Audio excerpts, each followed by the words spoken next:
자, 안녕하십니까. 활기찬 월요일 시작하고 계신가요? 뉴욕 증시 소식을 빠르고 정확하게 전달해 드립니다. 원리를 찾아라. 12월 6일자 월요일 시작하도록 하겠습니다.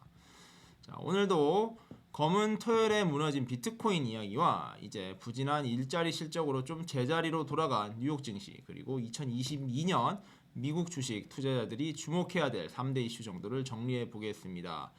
자, 먼저 토요일, 검은 토요일에 악몽이 발생한 이제 비트코인 이야기부터 시작하도록 하겠습니다. 비트코인 가격을 한번 보도록 할게요. 많이 떨어졌죠? 지금 보시면 아시겠지만 이렇게 토요일날 많이 떨어졌습니다. 토요일날 굉장히 많이 떨어졌고요. 그런 다음에 조금 횡보 중이긴 한데 그래도 상황 자체가 썩 좋지는 않습니다. 지금 이렇게 횡보를 하고 있죠. 자, 한나절 만에 20%, 25%가 폭락했고요. 42,000달러까지 밀렸습니다. 뭐 알트코인도 마찬가지인데 이더리움을 보시더라도 이더리움도 굉장히 많이 빠졌죠. 요때 똑같은 패턴입니다. 했다가 결국에 다시 회복한 형태임이고요. 그다음에 도지코인 테슬라의 앨런 머스크로 유명한 도지코인 역시 급락을 한 뒤 지금 다시 올라가는 상황입니다. 자, 왜 그렇게 됐는가를 놓고 이야기가 많이 나오고 있는데 찰리 멍거의 저주라는 이야기까지 나오고 있습니다. 찰리 멍거가 누구냐면 이분인데요. 옆에 계신 분은 다들 잘 아시는 워렌 버핏입니다. 워런 버핏의 오른팔로 불리는 찰리 멍거는 이분 역시 아는 사람들은 많이 아시겠지만 굉장히 유명한 투자자인데 이분이 지난 금요일에 세미나에 가서 한마디를 한 거죠. 비트코인에 대해서 폭언을 쏟아붓는 바람에 이렇게 됐다라는 것인데, 자, 요 내용을 잠깐 살펴보면은 여기 있죠. 자,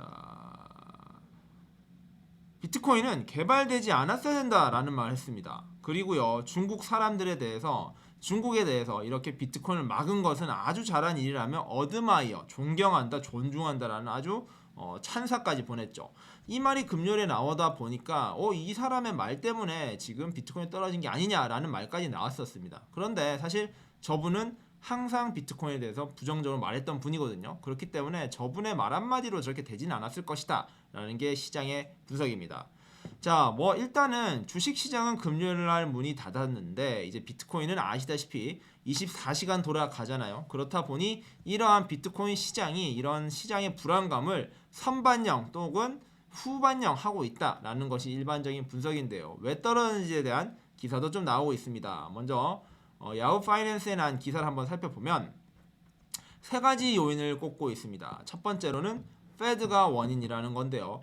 페드가 최근에 이러한 인플레이션 그리고 인플레이션 이슈에 대응하기 위해서 코로나 변이 오미크론에도 불구하고 테이퍼링의 속도를 내겠다라고 발표를 했죠.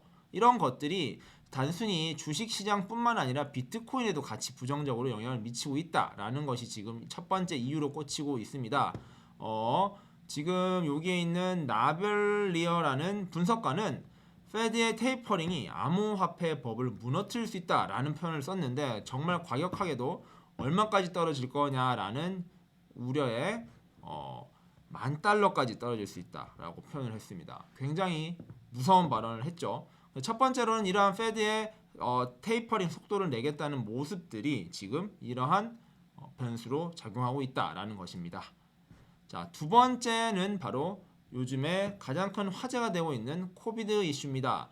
코비드가 여전히 불확실성으로서 작용을 하고 있으면서 문제가 될 것이라는 이슈인데 미국에서도 최근에 오미크론 확진자가 속속들이 늘어나고 있습니다. 미국에서도 걱정 안 하겠다, 문제 아니라는 이제 정부 쪽 입장과 달리 실제 확산의 분위기는 만만치 않은데요.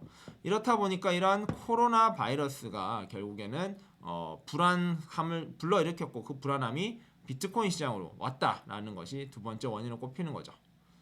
자, 세 번째는 더 헐리데이스라고 표현을 했는데 이게 정확하게 무슨 뜻이냐면은 이제 결국에는 차익 실현의 계절이 돌아왔다라는 뜻입니다. 제가 오타가 있네요. 차익 실현이죠. 실현의 계절이 돌아왔다라는 뜻이고요. 최근 하락에도 불구하고 올해 비트코인은 66%나 상승했다는 거죠. 즉 이제 이러한 수익을 걷어갈, 이제 휴가를 떠나기 위해서 걷어갈 시점이라는 겁니다. 그렇다 보니 이렇게 비트코인이 떨어지고 있다는 거고요. 그런 것을 굉장히 현재 문제로서 치환할 건 아니다라는 세 가지 이유를 들었습니다. 자, 지난 토요일, 악몽의 토요일에 많은 일들이 있었는데 버블이 부풀어 오르면서 터질 수 있다는 경고음이 크게 났고요. 토요일 하루에만 24억 달러가 강제 청산을 다했다고 합니다. 그 레버리지 투자를 하죠. 레버리지 투자를 했던 분들의 돈 24억 달러가 강제 청산을 당했다고 해요. 그만큼 그 떨어진 속도가 너무 가팔랐고 그로 인해서 레버리지가 일정 비중이 넘어가면은 그게 강제 청산될 수 있다고 다 계약이 되어 있거든요. 너무 빨리 떨어지다 보니까 이제 투자자들이 그런 부분을 정리하지 못한 채 강제 매매, 강제 청산, 반대 매매가 돼버렸다는 것이죠. 자, 이런 상황 결국 위기냐 기회냐 항상 가격이 떨어지면 이런 이슈는 동반한다고 보시면 되는데 지금이 위기냐 기회냐를 놓고 또다시 논쟁이 이루어지고 있습니다. 위기라고 보는 사람들은 비트코인이 1만 달러까지 떨어진다. 아까 봤던 그런 입장인 거죠. 지금이 이제 위기의 시작이라는 입장이고요. 기회라는 분들은 단기 충격을 극복한 후 다시 올라갈 것이다 라고 주장을 하고 있죠. 밑에 내용도 지금이 사야 할 시점인가? 라는 많은 기사들이 나오고 있는 내용의 하나입니다. 자, 그런데 이러한 상황이 결국엔 비트코인이 뉴욕 증시로 어떻게 영향을 미칠 것인가? 이게 중요한 이슈인데요. 지금 시장 불안감이 선반영되어 있다는 것이 바로 비트코인의 주말의 이슈라면 월요일날 뉴욕 증시가 개장을 하면 또 엄청난 하락이 기다리고 있다라는 것인데 그렇다 보니까 이 오늘 이제 한국 시간으로는 이제 월요일 밤이 되겠죠. 맞나요? 월요일 밤에 뉴욕 증시가 어떻게 될 것인지를 놓고 굉장히 시선이 쏠리고 있습니다. 자, 미국 투자하시는 분들도 이러한 비트코인의 가격이 흐름이 미국 증시에 어떻게 영향을 미칠 것인가 이걸 봐야 되는데 특히 최근에 비트코인의 흐름은 기술주의 흐름과 굉장히 유사하다고 합니다. 즉 비트코인이 떨어지면 기술주가 떨어지고 기술주가 떨어지면 비트코인도 떨어지고 있는 비슷한 동조화 현상이 발생하고 있다는 거죠.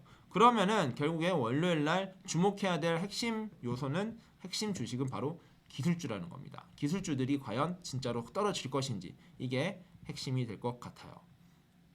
자, 첫 번째는 비트코인 소식을 정리해 드렸고요. 두 번째는 부진한 일자리 실적으로 석 달 전으로 돌아간 뉴욕 증시 뉴스입니다. 자, 지난주 금요일 뉴스여서 많은 분들이 보신 분들도 있겠지만 또 월요일 아침에 정리하는 차원에서 말씀을 드리겠습니다. 11월 고용 현황이 발표가 됐는데요. 신규 고용 일자리가 21만 건으로 집계가 됐습니다. 이게 어떤 문제가 있냐면은 원래 예측이 55만 건이었는데 절반도 안 나온 겁니다. 물론 실업률은 4.2%로 전달 대비 0.4%포인트 하락은 했지만 이게 고용 창출에 대한 이슈가 생각보다 많이 부진했던 거죠. 자, 왜냐하면 기대치가 너무 높았던 것일까요? 요게 지금 또 인베스팅에서 따온 자료인데 지금 예측 55만에서 21만으로 굉장히 줄었다는 겁니다. 이러한 증시의 이제 일자리 뉴스가 금요일 미국 증시에도 부정적 영향을 미친 것으로 평가받고 있습니다. 금요일 증시가 좀 빠졌는데 같은 날 발표된 고용 현황이 생각보다 너무 안 좋았다는 거죠. 여기 살짝 가렸는데 한 달 전만 해도 거의 50만이 넘었습니다. 그리고 지금 21만이라는 숫자가 굉장히 낮은 편이라는 거죠. 지금 요렇게 찍혔는데 이게 뒤돌아가서 보면은 거의 5월에도 아니고요.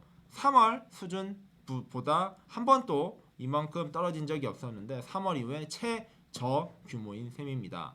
자, 시장이 어떻게 반응했는지 간단히 보면 다우는 0.17% 빠졌고요. 보시면 아시겠지만 34,580.08인데 5거래일 중에 3거래일이 하락을 했고요. 10월 6일 이후로 최저치입니다. 한 달 반, 두 달 만에 최저치 마감을 했다는 거죠.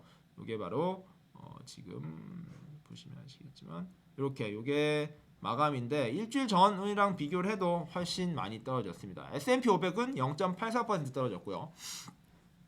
S&P 500 역시 5거래일 중에 4거래일을 하락을 했었고요. 지난 한 주 동안 10월 20일 이후 최저치 마감을 했습니다. 나스닥은 1.92% 많이 떨어졌죠. 기술주가 많이 떨어졌는데 금방 말씀드린 대로 비트코인이 그 다음날 많이 떨어졌죠. 그러니까 또 나스닥이 기술주 중심이다 보니까 요 다음날 월요일날 또 비트코인과 어떤 상관관계를 가질지 좀 궁금해집니다.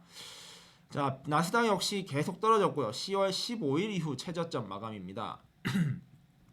미 국채 10년물을 보면은 시장이 어렵다 보니까 국채는 훨씬 계속 안정화되고 있는데 거의 지금 9월 중순 수준까지 떨어진 상황입니다. 지난주만 해도 10.4까지 떨어졌었는데 또 1%포인트 가까이 0.1%포인트 가까이 떨어진 셈이죠.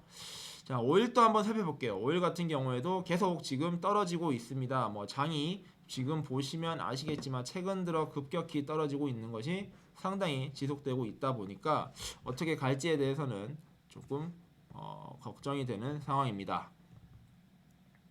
자, 마지막 소식입니다. 마지막 소식은 2022년 대비해라 내년 주목해야 될 3대 변수입니다. 자, 2021년 여러분들은 어떻게 시장 예측을 잘 하셨나요? 여기 기사의 시작에서 이제 도입부인데 2021년 최고 수익률은 몽골에서 나왔다고 합니다. 104%가 나왔는데 이게 21년 최고의 수익률이었는데 이걸 누가 예측을 했겠느냐? 그리고 한 영화 체인이라고 했는데 AMC죠. AMC는 1년간 13배나 올랐다고 하고요. 그리고 코로나 바이러스는 끝나지 않았다고 합니다. 즉 2021년 시장 예상대로 된 것은 사실 거의 없다라는 것이고요. 그만큼 2022년 또 예측은 어려울 것인데 그래도 3대 변수 3가지 주목해야 될 거는 봐야 한다는 겁니다. 자, 블룸버그가 뽑은 거고요. 첫 번째는 바로 인플레이션입니다. 결국에는 지금 또 가장 큰 화두가 인플레이션이죠. 인플레이션으로 인한 지금 여러 가지 테이퍼링이라든지 이제 인플레이션과 관련된 경제 지표들이 많이 발표되고 있고 화제가 되고 있는데요. 역시 2022년에는 인플레이션이 이슈가 될 거라는 겁니다. 지금 보시면 미국이 하얀색입니다. 미국 중심으로 보면은 인플레이션이 굉장히 가파르게 지금 진행되고 있죠. 굉장히 물가가 빠르게 오르고 있기 때문에 이게 근데 최소한 내년 1분기까지는 최고점을 향해서 갈 거라는 겁니다. 뭐 이런 흐름은 지금 4분기가 요쯤이니까 어디죠? 이제 유럽과 일본도 마찬가지인데요. 계속 1분기까지는 인플레이션 이슈가 계속 갈 거기 때문에 이게 결국에는 당분간은 시장의 향방을 결정짓는 최대한 중요한 요소라는 겁니다. 자, 기사에 도미닉 윌슨이라는 골드만삭스의 분석가는 임시 방편적 인플레이션 카드는 이미 오래 썼다. 여기서 케이크로 비유를 했는데요. 임시 방편적 인플레이션 케이크는 이미 먹었다. 그래서 내년에는 그 케이크가 없다라고 표현을 했고요. 내년에는 본격적인 인플레이션과의 맞대결이 펼쳐진다는 겁니다. 모든 이제 중앙은행과 정부가 인플레이션과 싸워야 되는데 인플레이션으로 인해서 긴축이 발생하고 있고요.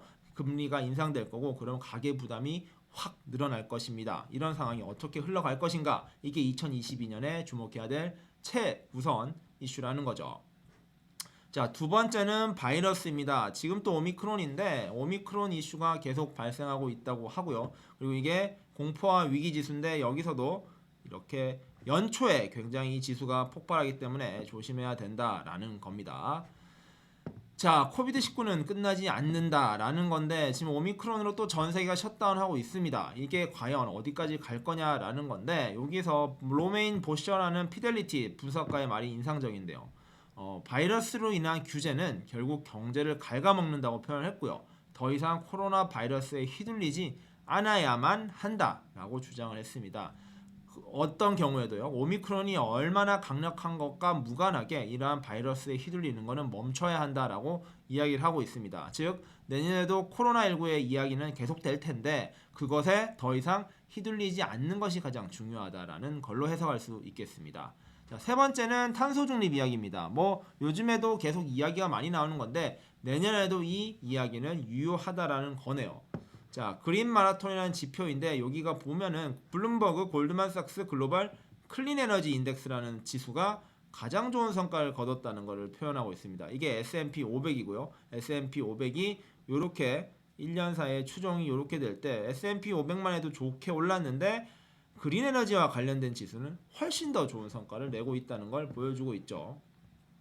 자, 탈석탄, 탈CO2의 가속화가 내년에도 이루어진다는 것인데 경제 대국들이 다 동참하고 있는 상황에서 기후 중립의 미래가 펼쳐질 것이라는 거고 블랙록은 투자회사죠. 탈석탄은 전례 없는 투자 기회를 만들 것이다 라고 분명하게 이야기를 하고 있습니다. 그렇다 보니까 이게 어디로 갈 것인지를 봐야 될 것이고 테슬라라든지 여기 있죠. 테슬라라든지 리비안과 같은 중요한 큰 전기차 회사들이 큰 실적을 내고 큰 성과를 내고 그러고 있다라는 이야기를 하고 있습니다.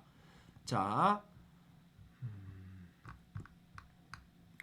그렇게 따지면은 다시 한번 정리를 하면은 첫 번째 인플레이션, 두 번째 바이러스, 세 번째 탄소 중립을 내년에 주식 시장을 이끌어갈 또는 영향을 미칠 3대 변수라고 평가를 했다는 걸로 이해를 하시면 될 것 같습니다. 자, 오늘 준비한 소식도 여기까지입니다. 뭐 이제 월요일 아침이 펼쳐졌고 미국에서도 새로운 월요일이 시작을 할 건데 그 시작을 하기 전에 잘 대비하시고 준비하시길 바라겠습니다. 그러면 다음에 더 좋은 컨텐츠로 찾아오겠습니다. 감사합니다.